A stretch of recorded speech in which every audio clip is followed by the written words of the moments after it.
Normally the UPAC conference is really a scientific conference, but we took things differently because it was also the first time that a university got the opportunity to organize it. When me and Peter first thought about organizing the conference, the first thing we said to each other is, we don't want to make it boring. My birthdays usually pass quite quickly without me knowing it because I'm traveling the world, so it's not a big occasion anymore.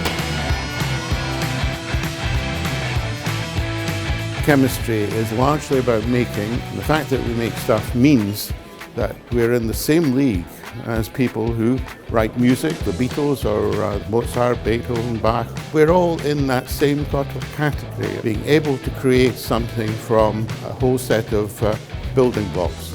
And that's where chemistry is unique. It was big experience in my life to understand how complex is use of pesticides in plant protection. We need to have strong scientific voice around Europe. We need to have platform, we need to invite students.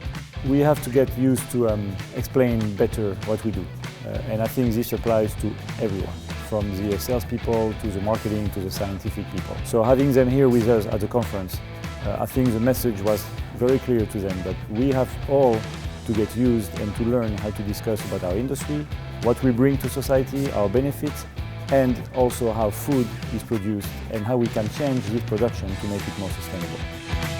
So many people gathered here from all over the world, but we're literally just learning from each other. There are enough breaks, there are enough networking sessions for everybody to talk and share their work. And it's been a learning experience for me.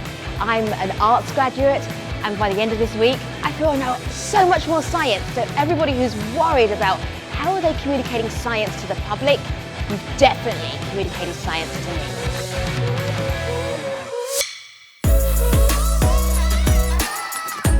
I just visited Bayer for farming. They are focusing on sustainable crop protection. I like that much because I had an impression like Bayer, Syngenta, they are working only for pesticides and selling pesticides, chemical pesticides. But when I saw their research field and collaboration with university, I found that they also think about our environment, sustainability.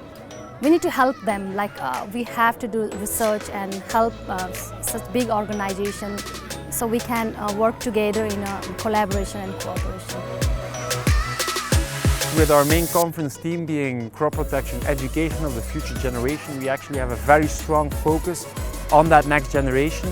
I was really glad that I answered that email, accepting the offer to join this program, and we've received a lot of help in pitching our ideas, how to approach donors, questions we had about funding and how to use social media, how to use our strengths, identify our values for our personal and career growth. I can say that has exceeded my expectations. We broadened this barrier of scientific knowledge, and we had a chance to really exchange these ideas, and that was really nice. The experience we got from just interacting to these people, bouncing off ideas, they've been really wonderful in listening to us, taking us seriously, and also believing that youth can do this. I feel from this conference that all around there's a lot of feeling from the older generation that the newer generation is worth investing in and that they can do it. That's really hopeful and amazing, I think. That's your main contribution, apart from the funding, of course. We still need conferences like this where people meet in person. In an age of social media and digital connectivity, there's still a value in meeting in person, sharing knowledge and collaborating. My key take-home message from this conference is that from the talks that I've seen and from the people that I've talked to is that most people have achieved what they've achieved with collaboration. And this is something that I will be taking home with me, and I will be using it for my career from now on.